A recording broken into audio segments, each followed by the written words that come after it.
আপনি কি কখনো এমন কোনো প্রাণীর কথা শুনেছেন যে এত ধীর গতির যে গাছের ডালে ঝুলে থাকতেই তার জীবন কেটে যায়? এমন একটি প্রাণী যে এতই অলস যে তার শরীরের উপর শ্যাওলা জন্মায়। আজ আমরা কথা বলবো পৃথিবীর সবচেয়ে ধীর গতির প্রাণী স্লথ। আসুন এই রহস্যময় প্রাণী সম্পর্কে এমন কিছু অজানা তথ্য জানি যা আপনাকে হতবাক করে দেবে। স্লথ কি এবং কোথায় পাওয়া যায়? স্লথ হলো এক ধরনের ম্যামল যা মধ্য ও দক্ষিণ আমেরিকার গ্রীষ্মমণ্ডলীয় বনে পাওয়া যায়। এটি দুই ধরনের হয়, 3 আঙুল বিশিষ্ট স্লথ ও 2 আঙুল বিশিষ্ট স্লথ। এরা সাধারণত গাছের ওপর বসবাস করে এবং মাটিতে খুব কমই নামে। কিন্তু কেন? কারণ মাটিতে নামলেই তারা শিকারীদের সহজ টার্গেটে পরিণত হবে। স্লথ কেন এত ধীর গতির? এখন প্রশ্ন আসতেই পারে, স্লথ এত ধীর গতির কেন? আসলে এর পিছনে আছে চমকপ্রদ কিছু বৈজ্ঞানিক কারণ। স্লথের বিপাক অর্থাৎ মেটাবলিজম অত্যন্ত ধীর, যার ফলে তারা খুব কম শক্তি ব্যবহার করে চলাচল করে। এটা গাছের পাতার উপর নির্ভরশীল এবং পাতায় খুব কম পরিমাণে পুষ্টি থাকে, তাই শক্তি বাঁচানোর জন্য তারা খুব কম নড়াচড়া করে। তাদের পেটের হজম প্রক্রিয়া এত ধীর যে একবার খাওয়ার পর পুরোপুরি হজম হতে প্রায় 1 মাস সময় লাগে।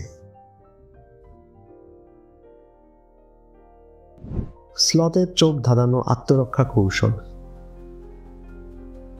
স্লথ এত ধীর যে অনেক শিকারী তাদের খুঁজে পায় না, কিন্তু এটি তাদের একমাত্র আত্মরক্ষার উপায় নয়। তাদের লোমে শ্যাওলা জন্মায় যা তাদের গাছের পাতার সঙ্গে মিশে থাকতে সাহায্য করে। শিকারীরা সহজেই বুঝতে পারে না যে এটি একটি প্রাণী নাকি কোনো গাছের অংশ। এছাড়াও তাদের দীর্ঘ নখ রয়েছে যা দিয়ে তারা নিজেদের ধরে রাখতে পারে এবং শিকারীর হাত থেকেও বাঁচতে পারে। তবে সবচেয়ে অদ্ভুত ব্যাপার হলো স্লথের শরীরের তাপমাত্রা এতটাই পরিবর্তনশীল যে তারা শীতল রক্তের প্রাণীদের মতো আচরণ করতে পারে। স্লথের অদ্ভুত জীবনযাপন। একটি স্লথ তার জীবনের 90% সময় গাছের ডালে উল্টো ঝুলে কাটায়। তারা এত অলস যে কখনো কখনো গাছের ঝুলন্ত অবস্থাতেই ঘুমিয়ে পড়ে। স্লথ দিনে 15 থেকে 20 ঘন্টা পর্যন্ত ঘুমায়। আর সবচেয়ে অদ্ভুত ব্যাপার, স্লথ সাধারণত সপ্তাহে মাত্র একবার মাটিতে নামে। কেন? শুধু মলত্যাগ করার জন্য। তারা তাদের বিশেষ গুহদ্বার থেকে খুব ধীরে ধীরে মলত্যাগ করে, যা তাদের খাদ্যাভ্যাসের মতোই ধীর গতিসম্পন্ন। স্লথ ও বিজ্ঞানীদের বিস্ময়।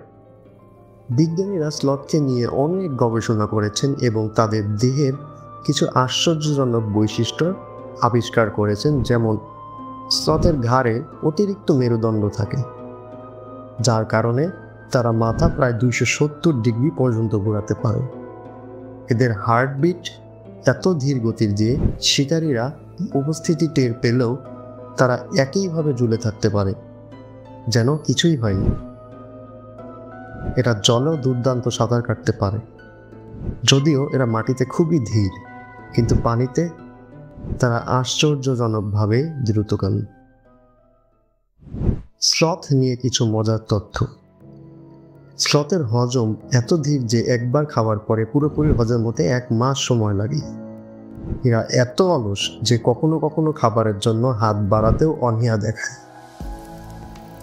মজার ব্যাপার, এদের মুখের গঠন এমন যে তারা সব সময় হাসছে বলে মনে হয়।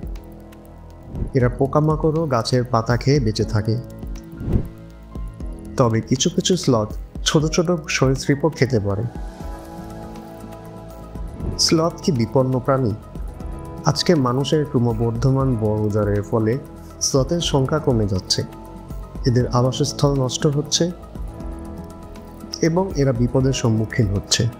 তাই পরিবেশ সংরক্ষণে আমাদের এগিয়ে আসতে হবে, যাতে এই অদ্ভুত কিন্তু অবিশ্বাস্য প্রাণীগুলো টিকে থাকতে পারে। স্লথ শুধু ধীর গতির প্রাণী নয়, এটি প্রকৃতির এক বিস্ময়। এরা আমাদের শেখায় কিভাবে ধৈর্য ধরে বেঁচে থাকতে হয়, কিভাবে কম শক্তি ব্যয় করে দীর্ঘ জীবনযাপন করা যায়। আপনার কি স্লথ সম্পর্কে অন্য কোনো তথ্য জানা আছে যা আমি এখানে উল্লেখ করিনি? কমেন্টে জানান। ভিডিওটি ভালো লাগলে একটা লাইক, শেয়ার এবং সাবস্ক্রাইব করতে ভুলবেন না। নতুন নতুন অদ্ভুত ও আশ্চর্যজনক তথ্য জানতে আমাদের সাথেই থাকুন। ধন্যবাদ।